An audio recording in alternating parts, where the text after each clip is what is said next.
एक बड़ी प्रसिद्ध कहावत है, हंस के बोले दुर्जन छिप के रहे सियार, कहे पंत इन दोनों से रहियो तुम होशियार।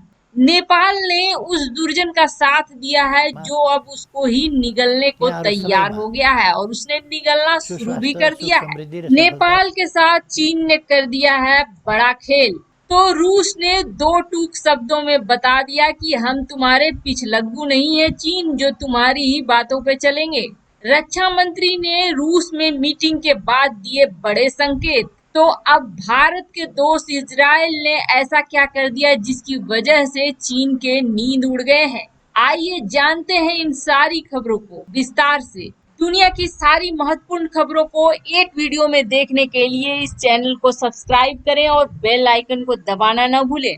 अपने देश में भले ही अपना विपक्ष अपनी सरकार को साथ न दे, गड्ढे खोले सेना के लिए, जनता के लिए मनोबल तोड़े, लेकिन भारत के कुछ पुराने दोस्त हैं जो अभी भी भारत के साथ हैं और उसी मजबूती के साथ हैं।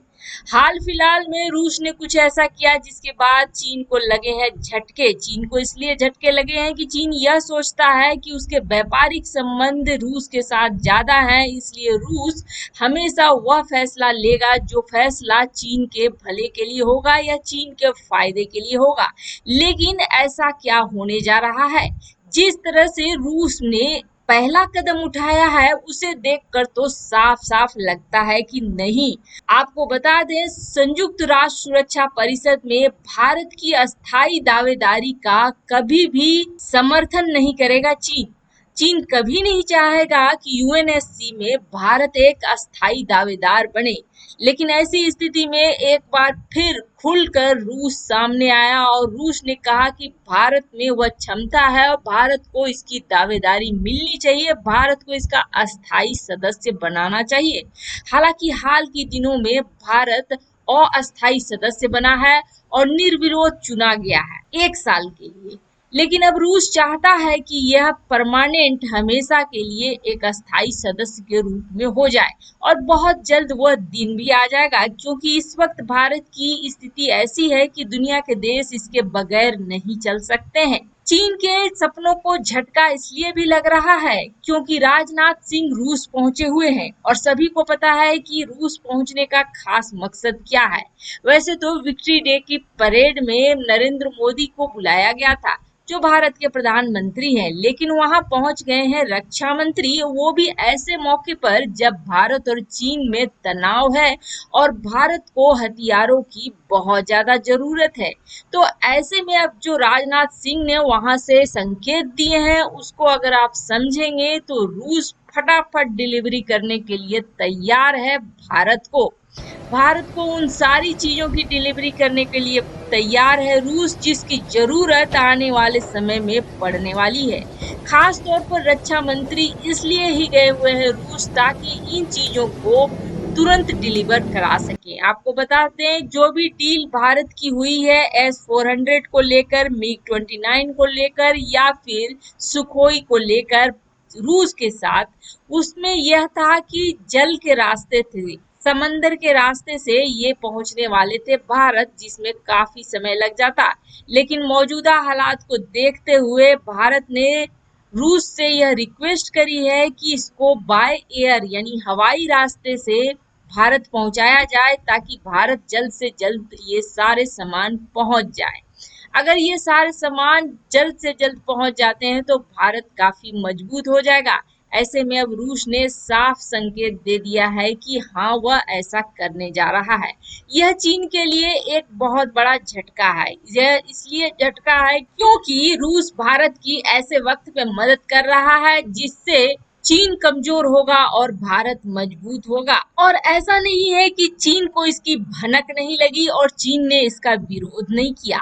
चीन ने फेसबुक पेज पर एक इस तरह का पोस्ट डाला है जिसके बाद साफ साफ संकेत दे रहा है रूस को कि ऐसे समय में भारत को हथियार न दे।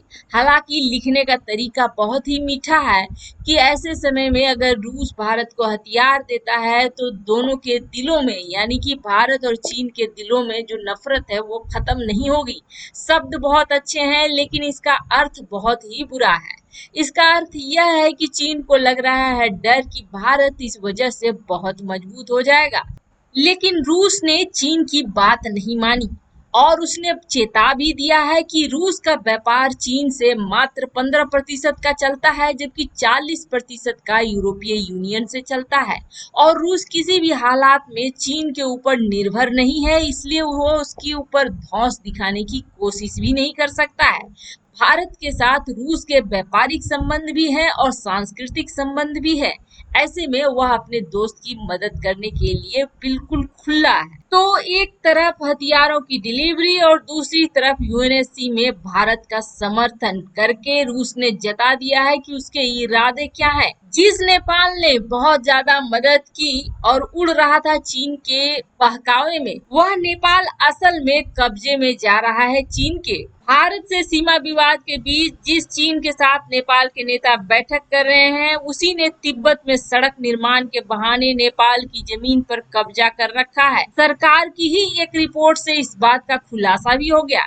नेपाल सरकार के कृषि मंत्रालय ने 11 ऐसी जगहों की लिस्ट दी है जिसमें से चीन ने 10 पर कब्जा कर लिया है। चीनी सरकार तिब्बत स्वायत्त क्षेत्र के नाम पर सड़क निर्माण कर रही है, जिससे नदियां और सहायक नदियों का रास्ता बदल ले ताकि नेपाल की तरफ बहने लगे, ऐसा नेपाल को लोभ दिया गया। लेकिन इस चक्कर में उसने कितनी ही जमीनें नेपाल की हड़प ली और हड़पता जा रहा है।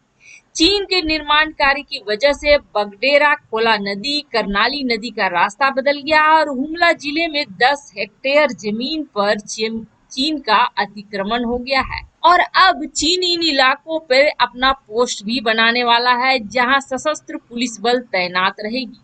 1960 में सर्वे के बाद खंबे लगाकर चीन की सीमा तय कर दी गई थी, लेकिन नेपाल ने सीमा को सुरक्षित करने के लिए कुछ नहीं किया और नेपाल और चीन के बीच 100 और भारत की सीमा पर 8,500 खंबे लगे हैं। और सबसे बड़ी बात यह है कि इन अतिक्रमण को छुपाने के लिए ओली सरकार दूसरी तरफ भारत के साथ लगी पड़ी है और अपनी जनता को सच नहीं बता रही है। अब तो नेपाल को उसकी जनता ही बचा सकती है, चीन के चंगुल से सरकार तो बिल्कुल भी नहीं।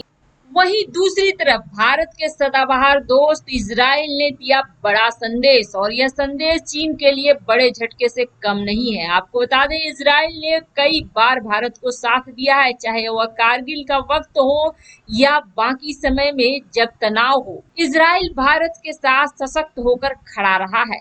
इसका सबसे बड़ा प्रमाण यह है कि इजराइल अभी भी भारत और चीन के बीच जो चल रहा है उस तनाव पर अपनी नजर बना के रखे हुए है। साथ ही साथ इजराइल ने जो संदेश दिया है वह संदेश चीन को सुनने में बहुत ही बुरा लगेगा। इजराइल के नए नवेले विदेश मंत्री ने जैसे ही पदभार संभाला वैसे ही भारत को सबसे पहले फोन करा और साथ ही साथ उन्होंने एक इंटरव्यू में बिना नाम लिए कहा कि भारत के साथ जो भी हो रहा है उस पर वो ध्यान दे रहे हैं और हर पल की खबरों पर उनकी नजर है। और एक बात और है कि इजराइल हमेशा से अपने दोस्तों के साथ खड़ा रहा है, चाहे समय जैसा भी रहे, और यह खड़ा रहना एक मजबूती के साथ है जो अपने दोस्तों का ख्याल रखता है। यानी कि इजराइल ने साफ साफ दिया संकेत, अगर भारत और चीन में विवाद और गहराता है और बड़ा रूप लेता है तो इजराइल भारत का साथ देने के लिए तैयार हो जाएगा। आपको बता दें, वैसे भी इजराइल ने भारत को यह संकेत दिया है कि उसके पास काफी बड़ी मात्रा में इमरजेंसी मोड में हथियार और विमान मिसाइलें हैं, जो कि जब भी भारत को जरूरत पड़ेगी वह भारत को बेच सकता है। इन सब के बीच इजराइल की तरफ से यह भी पेशकश की गई है कि उसकी सेना का भी इस्तेमाल भारतीय सेना कर सकती है। आपको बता दें, इजराइल की सेना काफी मजबूत मानी जाती है और उनकी युद्ध नीति भी बहुत ही मजबूत मानी जाती है। ऐसे में चीन तो लगभग चारों तरफ से घिर चुका है। एक तरफ से जापान, ऑस्ट्रेलिया, अमेरिका तो पीछे पड़ा ही है और अब इजराइल भी भारत का साथ दे रहा है। और सबसे बड़ा दोस्त रूस भले जंग में किसी के साथ ना आए, लेकिन हथियारों से तो वह भारत की मदद करके यह जता ही रहा है कि वह किसकी तरफ है। यानी अधिकार नहीं होने पर भी अधिकार का ढिंढोरा पीटना, यही हाल है चीन का। भारत ने उसके चाल को विफल करने के लिए उसके सबसे बड़े सहयोगी को चुराया।